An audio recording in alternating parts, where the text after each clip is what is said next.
Welcome and thank you for tuning in. Now, I'm quite lucky to be out today, to be honest, because I was walking around the streets yesterday with Meg and we came back into our estate, which is a new housing development. And the developers had ripped out these two trees and they were about to bin them. They were lent up against a skip.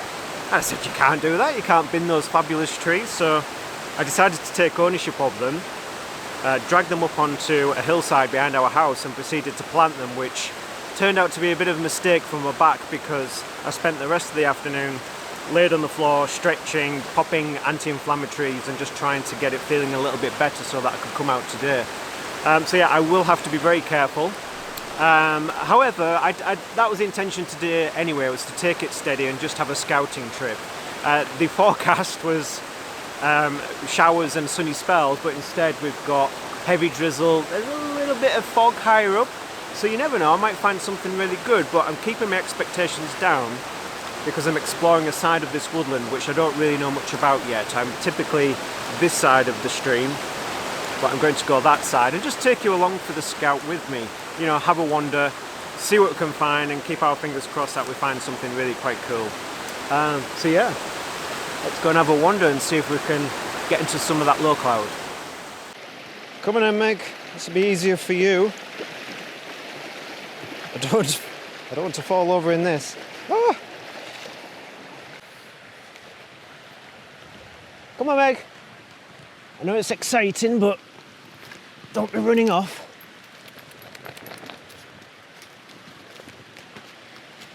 Oh dear.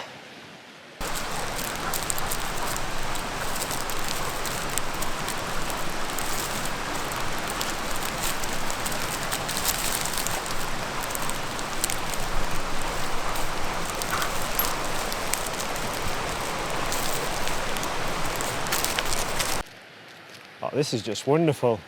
I think one of the key features about this place is all these mossy boulders and rocks, you know, that have, over many, many years have come down off the hillside. And I think it's important, I think, when exploring areas is to tune into the key features and decide if you want those to be part of the images that you make. And I certainly feel, for me, that these mossy boulders need to feature as much as possible, just to kind of tell the story of the landscape, I think. Keep on exploring though.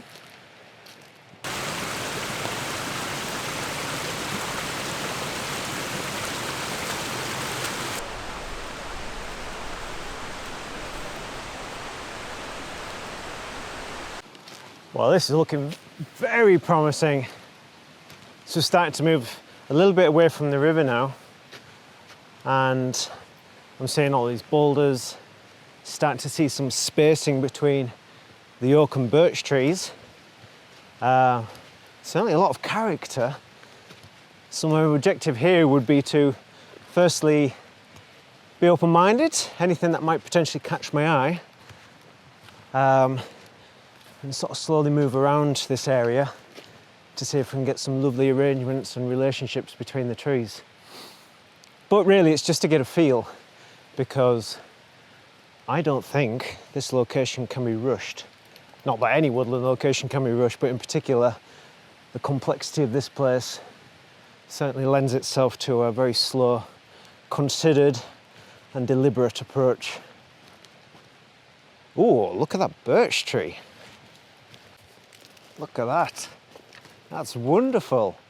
Just an old birch tree that appears to have fallen in the past and then regrown in all directions.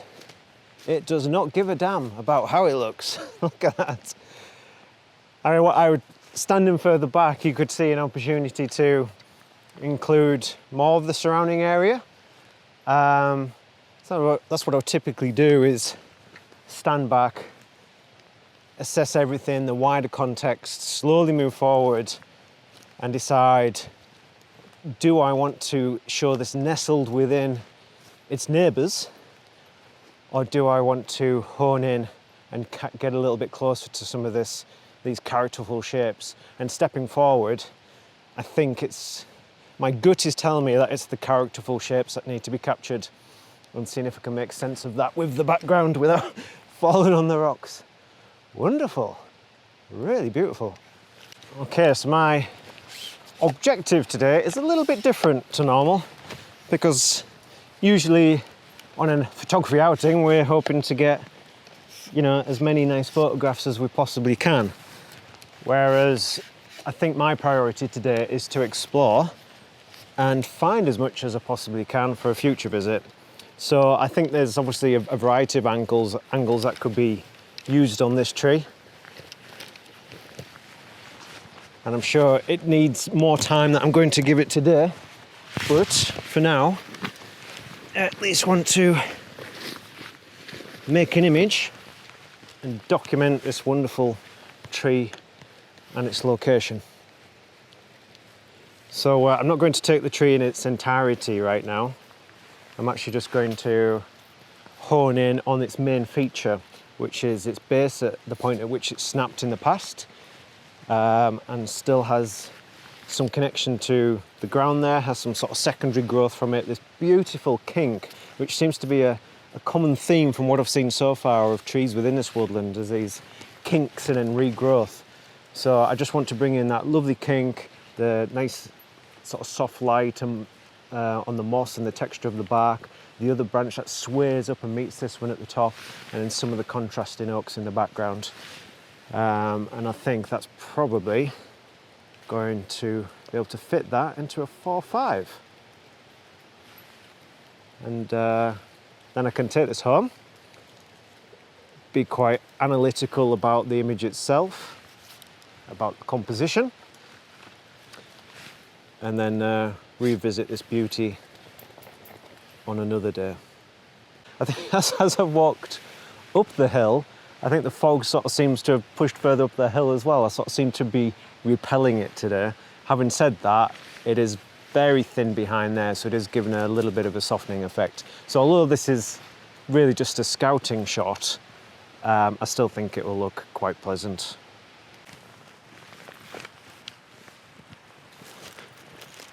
Alright, so although it looks fabulous in that direction, it also looks great up here, and I think the wise decision now is to go higher to give a, because it does look quite open up there, to give a wider overview of what's below, and then I think that makes the decision a little bit easier about which way to walk next.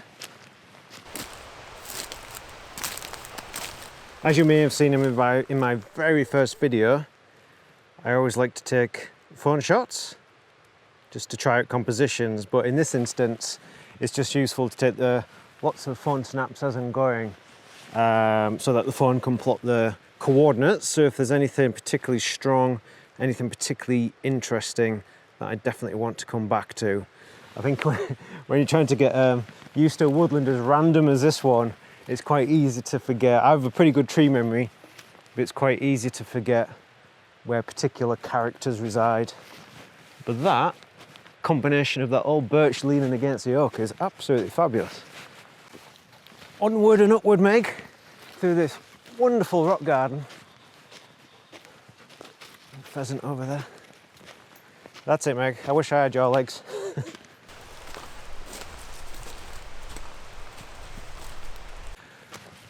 Now I think just ahead of me here is what the landowner was telling me about, which looks like the remains of an old stone barn, but is actually used to be a dwelling, believe it or not.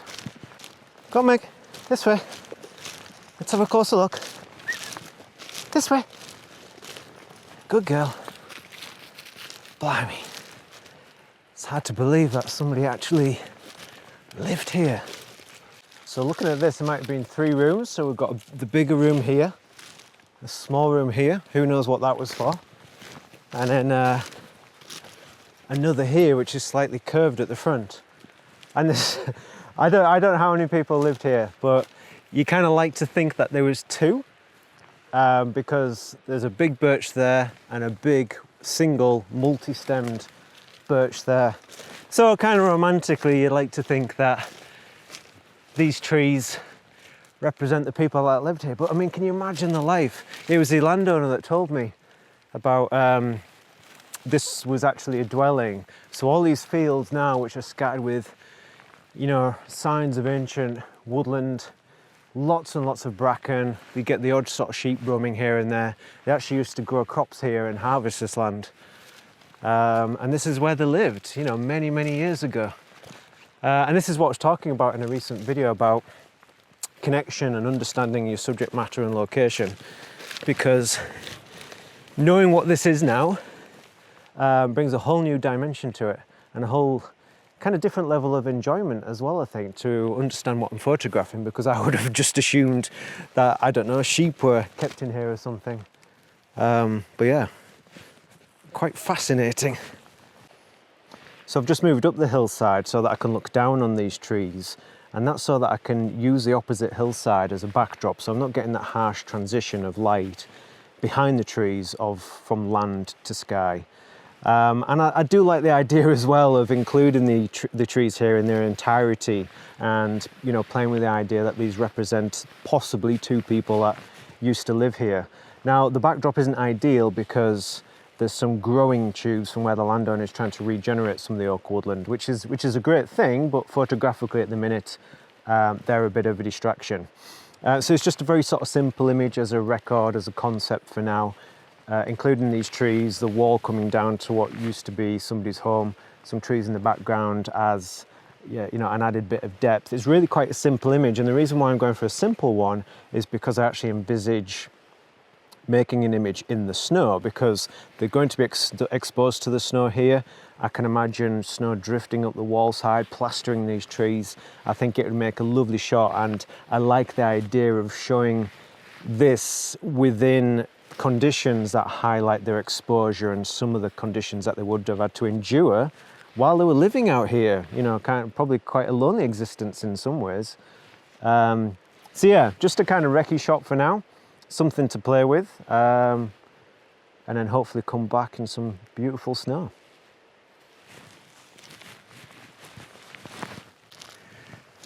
Now I'm going to continue traversing this hillside so that I can look down on the woodland below, where there's some wonderful trees, fabulous lichens and mosses, birch, oak, a lot of scruff, a lot of complexity, but undoubtedly some potential here. So just staying in this open space, I can get a general overview, look for things which seem to have a lot of potential, and then slowly move in and see if there's some photographs to be had. But for now, the most important thing is just to try and assess the location overall, I think. I mean, this is fantastic. All these branches I think they're so old that they've grown weary and tired, and they're just resting on the hillside now. Beautiful. Hey, come and have a look at this, Meg. How's that for a birch? Blimey. That is wonderful. It just looks like, maybe it's 3 or 4 different trees, but it's all one. Absolutely wonderful.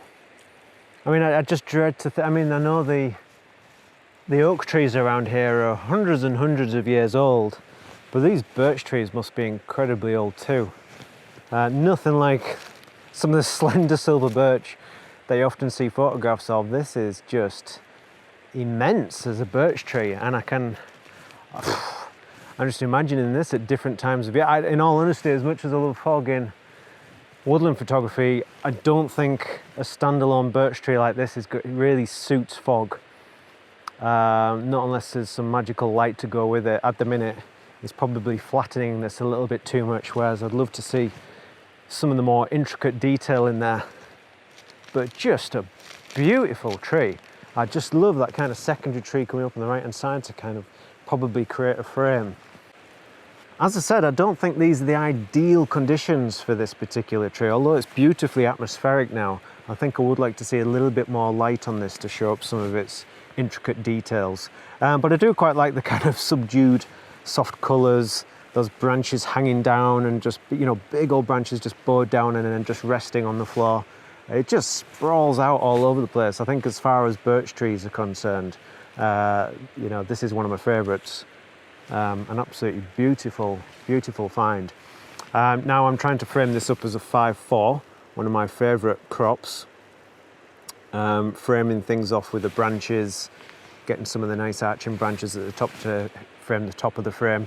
There are some highlights up there, but like I said, it's just a scouting image for now. I think I'd like to see this early in the morning with the sun coming up over in that direction could be really quite nice.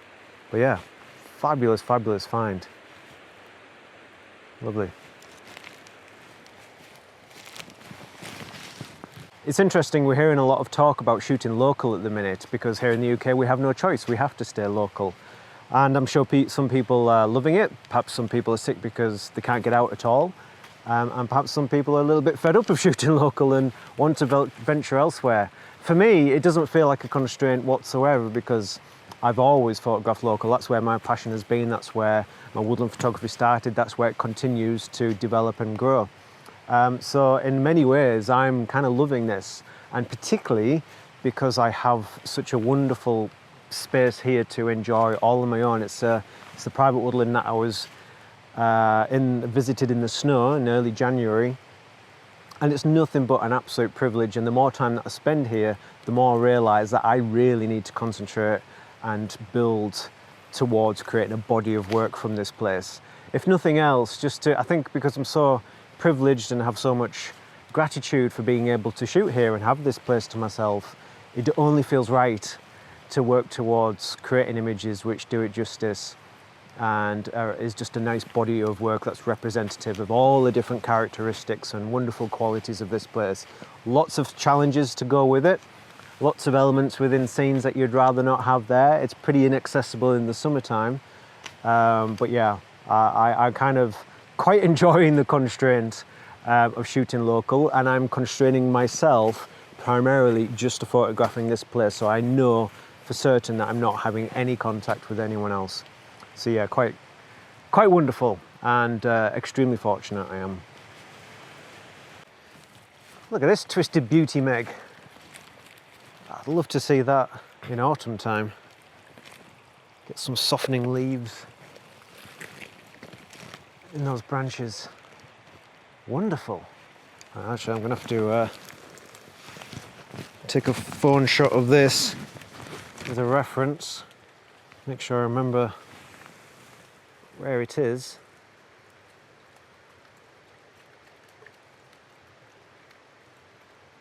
There we go.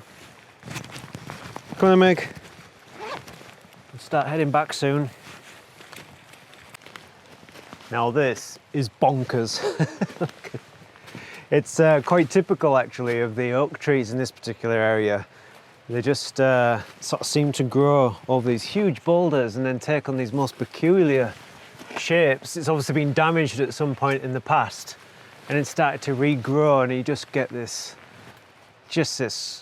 crazy bulbous trunks just melting over the landscape. I mean, I just dread to think how old some of this is and how it even came to be like that.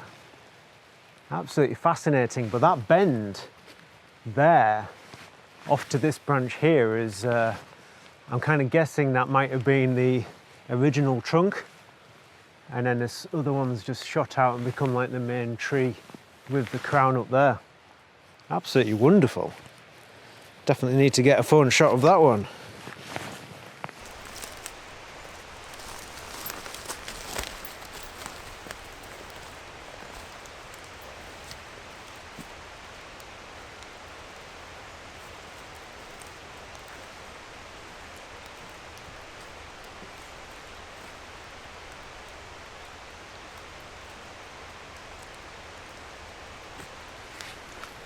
So looking back, the way that we just walked through is quite nice actually.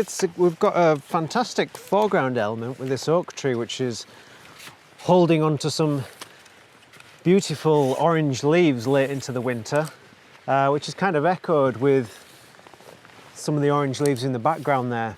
Beautiful arrangement of boulders, moss, and then a variety of quite nicely spaced out trees in the distance. A couple of birch, a couple of oaks. It could even work to include this one here, but I'm just going to try a quick image, I think, with so I can make more of a feature out of these lovely wet orange leaves. Contrasting very nice actually with the moss. So let's see if I can line some of them up. It's a shame that the fog has completely gone again. In fact, I can see a bit of blue sky up there. But not to worry, because there's no rush, no point rushing these things. There's always tomorrow. You having fun, Meg? Hey? You haven't stopped, as per usual. You'll be crashing tonight, as will I. Right, let's see what we can do.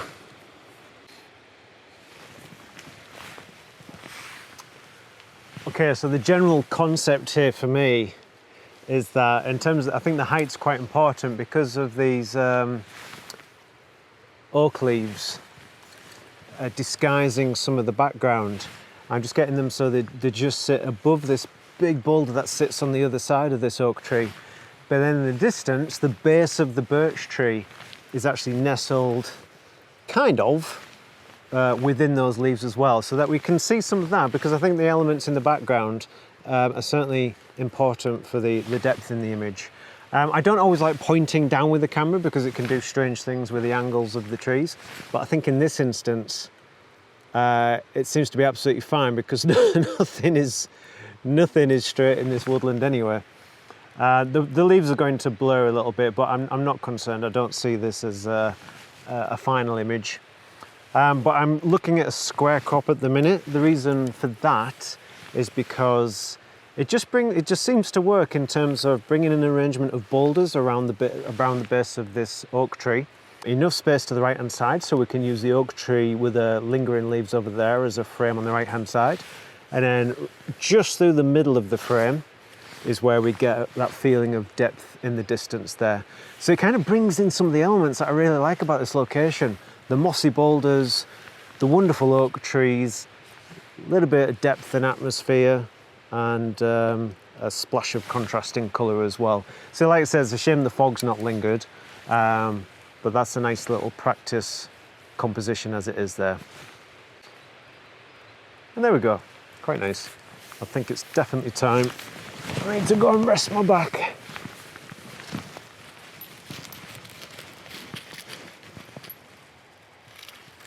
What's up with you? What's up with you? Eh?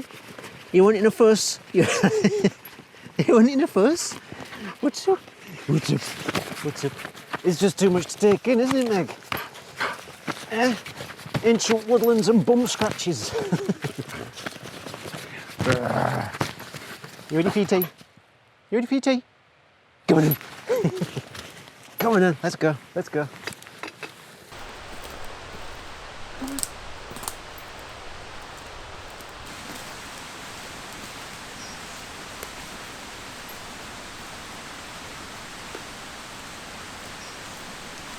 Right, that is it. I am well and truly done. It's been very useful and enjoyable actually. I found some wonderful things. It would have been nice to cover a little bit more ground, but my back is well and truly had enough. I think I prescribed myself some woodland therapy for the day, but for this evening I'll definitely prescribe myself a nice hot bath. But yeah, I hope you've enjoyed it. It's a little bit of a different approach and format today. I just thought it'd be quite nice just to take you for a walk through this woodland and do a bit of exploring with me. But yeah, time to go. Thank you very much for watching and hope to see you again soon. Hello again. Now I just wanted to let you know about my brand new portfolio box set, which is now available to pre-order. I've been agonizing over this for quite a while now, but it's finally finished. And I'm really proud of the final result in this lovely presentation box. It celebrates the very thing that has shaped my photography, has deepened my connection with nature, and has also been instrumental in improving my own well-being. And that is, of course, local woodland. It includes 12 prints on smooth matte paper, and the images are purposely quite varied to show the not so obvious diversity available close to home, but also to showcase some of my favourite self-discovered woodland scenes, some of which I'm sure you'll recognise. It's limited to 150 sets, and if you pre-order before the 21st of February, then you'll get £10 off. Thank you very much to my existing patrons who have already ordered a set. If you're interested, then I'll pop a link in the description below so you can take a closer look. But yeah, thanks again for watching. Thank you very much for your support, and I hope to see you again soon.